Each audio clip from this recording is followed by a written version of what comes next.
about the maturity, yeah? Yeah. The maturity of the dancer asking why. And funnily enough, the why shape in itself is interesting. Yeah. That is meeting 2 points come together in the middle. and meeting in the middle. And then the stem going as the two meet in the middle going the same path. Boom. Right? So when you look at it from that standpoint, right?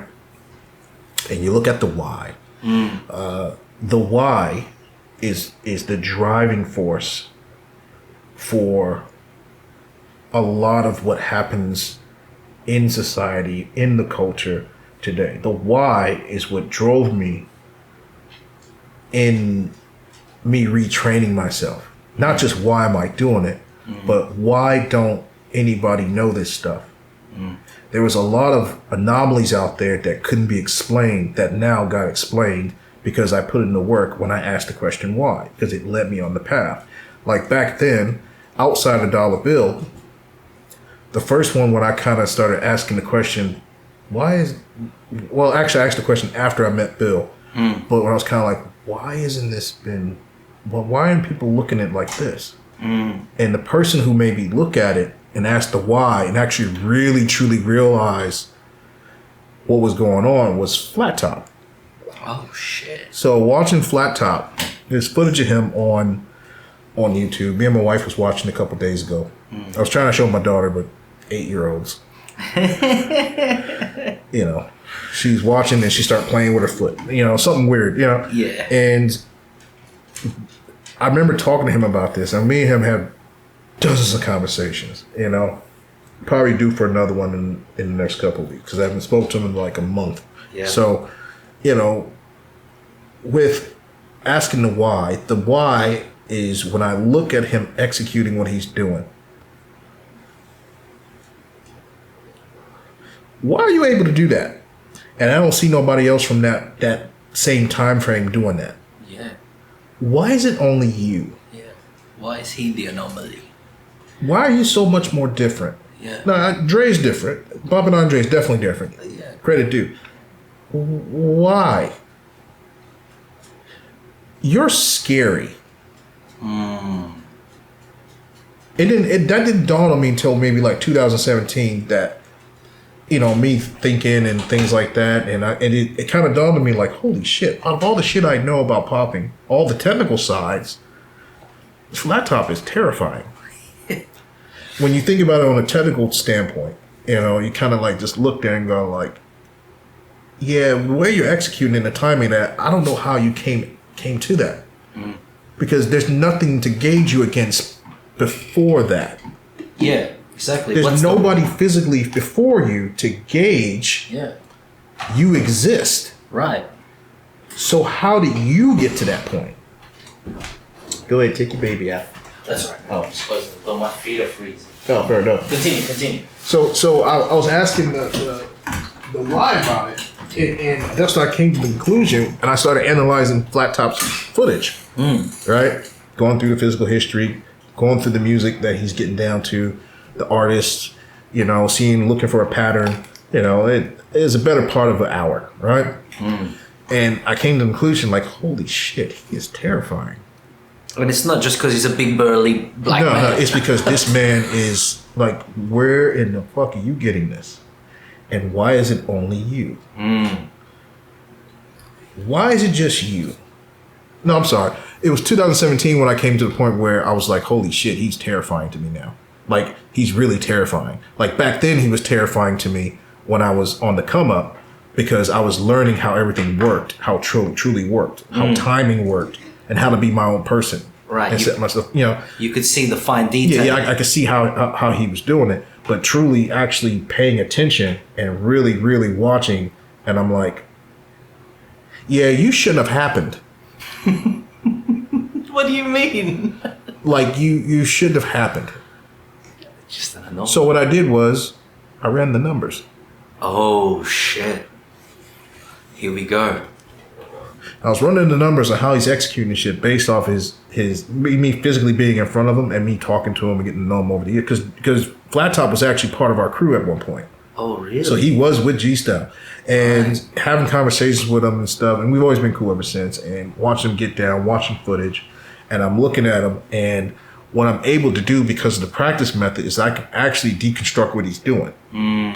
I can actually deconstruct it and then work my way backwards and see, okay, how would you go about doing this? So the same way that person would practice using that same method that I would use, you would use that going forward, but I can also use it going backwards. Right. So I can trace things. Right? You've got the fucking code, bro. Right. So I can literally look at your shit and then trace it back as far back and break it down and go, okay, I can see where he might have got this, this, and this. But then when I started looking into flat top shit, I was kind of like, yeah, I don't see where you got that from. I can only trace you back to the hit itself, to popping, like the actual action. That's all I got.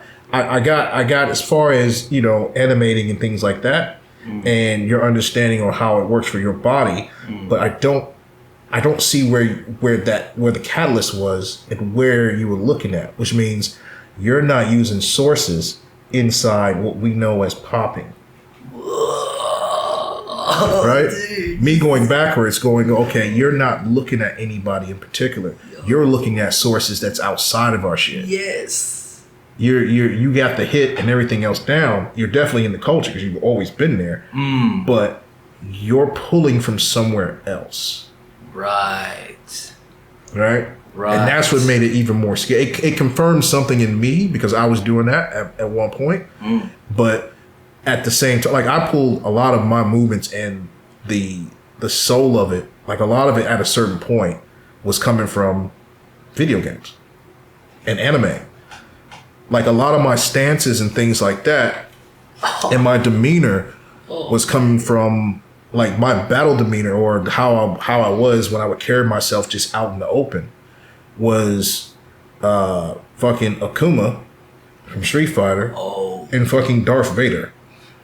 What a combination, man. So I was pulling that same essence because I was a fan of the stories and things like that. Yeah. In the movies. And the lore in itself. And the lore in itself, all the build up to, Anakin becoming, that. Yeah. Becoming the bad guy. So, it's kind of like I understood where Flat Top was coming from. Even if he never told me. It's kind of like I know you're pulling from something outside of what we understand. I don't know what it is, but whatever it is, it turned into that. And I know it's solid because he can repeat it multiple times. The crazy part is that he does it in the open. The majority of the stuff he does is street shows. Exactly. Right? Which means you're doing this in front of people. Oh, fuck. It leaves less room for error. Yeah, so he's baking this shit under pressure at the same time. Exactly. So it's heat. That's what I gathered from me running it through the method. Yeah. And actually focusing in on it, like he's doing this shit in real time. Like he's probably practicing it, behind closed doors, whatnot, and honing and tuning and things like that. Yeah. But to be honest, I'm like, you're actually doing that shit in front of people. Fuck. Right? And because there's a driving force, you need money. He's a real street dancer. Street performer. Real street performer, real street dancer. Right?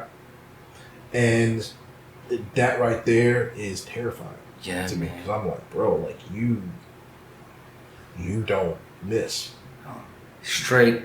Like, instead of the art of warfare as a guerrilla in the jungle fighting a war and surviving, this dude was fucking street jungle, concrete jungle, guerrilla man. You think about it. Fuck. How many times have you heard somebody outside of popping where he wasn't invited actually go and try to battle him? Facts. And all, like, yeah. Well, I only know Dre. I've heard stories. Yeah. Right. And other people have told me the same story, and I'm like, okay, that checks out. It's like, holy shit. Like, this dude's just been walking around with a fucking nuke. And there's nothing you can do about it. But he stays over here. Right? He's over here. He's not, going into that part of that world. Yeah. But you're strange. You're different. you know. And it's not like he's a hermit or anything like that. He's just out in public like a normal he dresses civilian. He always had a flat top and all that shit. He's always been there, at least since '84. Now he's originally from Michigan, right? Oh shit! Yeah, he's originally from the. You Detroit guys are area. built different, man. Yeah, we're different out there. Michigan is a very different place, man. Like as far as artistry and things like that, we are weird, different, artsy fartsy type of people. And man. it's dope. I mean, Dilla. Yeah, you got Dilla, you got Eminem, you got who else? All type of people came from Michigan. Fucking James Earl Jones. You know, James Earl Jones. Yeah. Hello. You got James Earl Jones, and that's Darth Vader's voice. Yeah, you got Madonna. Oh shit! Fucking, was it J.J. Abrams? No, it wasn't J.J. Abrams. Some other director. Whole bunch of directors. Whole bunch of actors. Like Michigan is just different, man. Like it's just a different place, and it's always going to be. They're very, very extremely good at what they do or what they've done, or they're just trash. Right? Like you look at Motown. Yeah. Motown, they were always very, very good, or you're just not going to get seen. Yeah, right. Period. Right? 100. Like you look at like the Supremes and Martha Reeves and everybody else like that back then. Yeah. Like they were very good. Aretha Franklin, very, very good. Diana Ross, very, very good. Everybody else, you're whack. So we're not even going to give you the time of day. Yeah, elite. Yeah, this person can do the job. Yeah. Period. Right? It's always been like fucking Scorpio, OG Scorpio. Yeah. Bobber, Michigan. Oh. Right? Like there's a lot of people from Michigan. Myself, you know, Cool Hand Luke, fucking Jade or Soul. Jade, who else? Just, you name it. And they're all from Michigan and they're all extreme. All of them. It's just different there. It's a different frame of mind there. Built man. different, man. You know, we look at things differently too. When we do get a chance to do it, we've been locked in the house for months because of the cold. Most folks who grew up in the north, they don't really want to do much of anything. Right. Going into an event while it's snow season is kind of like, do you want to risk that? Yeah. You know, the roads are bad and it's cold. And Yo!